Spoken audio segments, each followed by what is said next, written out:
Welcome back to our YouTube channel सही है।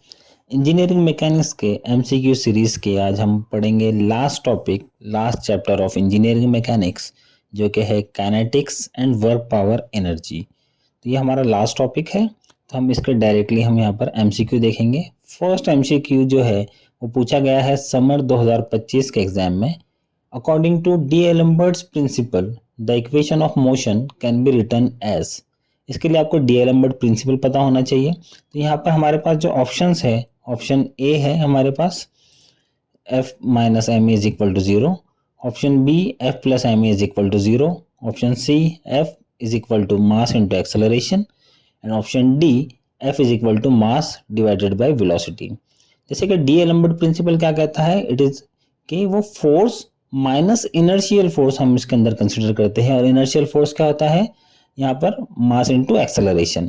ठीक है, तो according to D'Alembert principle the equation of motion can be written as option A F minus M A is equal to 0। Second question है हमारा kinetics deals with. जैसे कि हमने डायनामिक्स के अंदर पढ़ा था कि डायनामिक्स के दो पार्ट होते हैं, एक होता है काइनेमेटिक्स और एक होता है काइनेटिक्स। काइनेमेटिक क्या होता है कि study of motion without considering the forces. अगर फोर्सेस हम उसके अंदर कंसिडर नहीं कर रहे हैं और मोशन को स्टडी कर रहे हैं तो हम उसे कहेंगे काइनेमेटिक्स। लेकिन अगर हम मोशन के साथ साथ वो मोशन किस वजह से हुआ है उसके फोर्सेस भी अगर हम लोग स्टडी कर रहे हैं तो उसको हम लोग बोलेंगे काइनेटिक्स। तो यहाँ पर चलिए हम देखते हैं ऑप्शन क्या है। फर्स्ट ऑप्शन है मोशन विदाउट कंसिडरिंग फोर्सेस, ये मैंने अभी बताया है आपको, ये क्या रहेगा आपका काइनेमेटिक्स।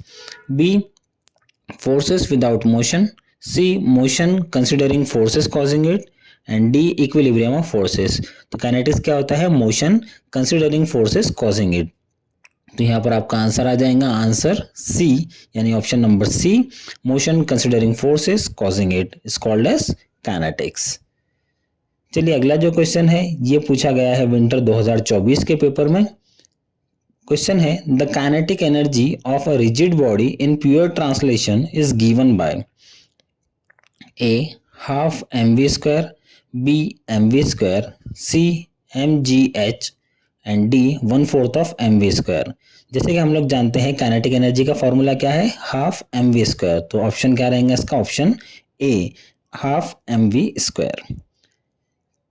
नेक्स्ट क्वेश्चन है when the working component force is in the opposite direction of displacement then work is said to be. अब यहाँ पर एक बात ध्यान में रखने वाली है कि अगर आपका कहीं पे वर्क हो रहा है और आपकी फोर्स की डायरेक्शन और डिस्प्लेसमेंट की डायरेक्शन अगर ये सेम डायरेक्शन है तो हम उसे कहते हैं पॉजिटिव वर्क। लेकिन अगर फोर्स की डायरेक्शन और डिस्प्लेसमेंट की डायरेक्शन अपोजिट डायरेक्शन में है तो हम उसे कहते हैं नेगेटिव वर्क। ठीक है, तो यहाँ पे क्या पूछा है कि फोर्स और डायरेक्शन ऑफ डिस्प्लेसमेंट दोनों की डायरेक्शन कैसी है, अपोजिट डायरेक्शन है। तो क्या रहेगा इसका आंसर, नेगेटिव वर्क। तो यहाँ पर नेगेटिव वर्क कौन से ऑप्शन में है, ऑप्शन बी। तो इसका करेक्ट आंसर क्या रहेगा, ऑप्शन बी। इसी की जगह अगर क्वेश्चन पूछा होता कि when the working component force is in the same direction of displacement, अगर सेम डायरेक्शन होता तो इसका आंसर क्या रहता था, पॉजिटिव वर्क। ठीक है, यहाँ पर अपोजिट डायरेक्शन पूछा है इसलिए ये क्या है, नेगेटिव वर्क। अगला क्वेश्चन है जो पूछा गया है समर 2025 के सप्लीमेंट्री एग्जाम्स में। क्वेश्चन था the product of force and velocity is called. Force और वेलोसिटी का प्रोडक्ट क्या होता है, तो हमें पता है इसका प्रोडक्ट होता है पावर। तो इसका आंसर आएगा आंसर बी, पावर। अगला क्वेश्चन है ये भी अगेन समर 2025 के रेगुलर एग्जाम में पूछा गया है। The principal of work and energy for a rigid body in translation states that, कि भाई वर्क एंड एनर्जी का जो प्रिंसिपल है रिजिड बॉडी और ट्रांसलेशन में रही तो उसमें हम लोग क्या स्टेट करता है, तो हमें पता है कि work done is equal to क्या होता है, चेंज इन काइनेटिक एनर्जी, या work done is equal to change in potential energy, या work done is equal to force into distance, या फिर work done is equal to momentum into velocity. Principle of work and energy of rigid body क्या कहता है कि work done is equal to change in kinetic energy. तो इसका option रहेगा यहाँ पे ऑप्शन ए, यानी कि work done is equal to change in kinetic energy. इसी तरह का एक सेम क्वेश्चन पूछा गया था समर 2025 के सप्लीमेंट्री एग्जाम में भी, जिसमें क्वेश्चन था in a linear motion the work energy equation is expressed as. और यहाँ पर अलग अलग ऑप्शंस थे। अगेन इसका आंसर भी क्या रहेगा, same, work done is equal to change in kinetic energy. आपको ये बात ध्यान में रखनी है। तो चलिए अगला क्वेश्चन ये आता है समर 2025 के रेगुलर एग्जाम से। इसमें पूछा गया था कि the kinetic energy of a moving object depends on, कि भाई एक मूविंग ऑब्जेक्ट है, उसकी काइनेटिक एनर्जी किसके ऊपर डिपेंड रहती है। Option A velocity and mass, option B acceleration and mass, option C force and displacement, और option D work and power. जैसे हमें पता है कि अगर कोई बॉडी, अगर कोई ऑब्जेक्ट अगर मूव हो रहा है तो उसकी काइनेटिक एनर्जी किसके ऊपर डिपेंड रहती है, वेलोसिटी एंड उसका मास के ऊपर उसकी काइनेटिक एनर्जी डिपेंड रहती है। जैसे कि हमने उसका फॉर्मूला भी देखा था, क्या फॉर्मूला था काइनेटिक एनर्जी का, half M V square, M मतलब मास, वी मतलब वेलोसिटी। तो ऑप्शन ए इसका करेक्ट आंसर है। अगला क्वेश्चन है the coefficient of restitution for a perfectly elastic collision is. Coefficient of restitution ये एक इंपॉर्टेंट टॉपिक है इस चैप्टर का। इसके ऊपर आपको सिंपल सी एक बात ध्यान में रखनी है कि अगर इलास्टिक कोलिजन है तो कोएफिशिएंट ऑफ रेस्टिट्यूशन रहेगा 1।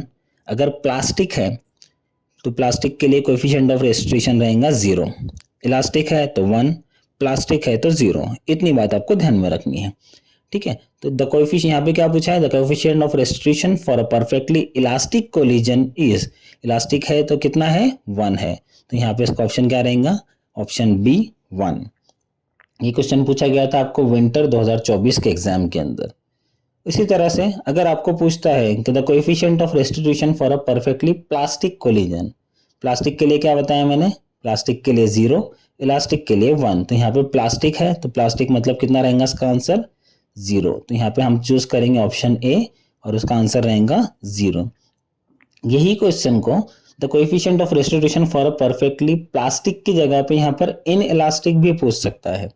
अगर इन इलास्टिक पूछा तब भी इसका आंसर वही रहेगा।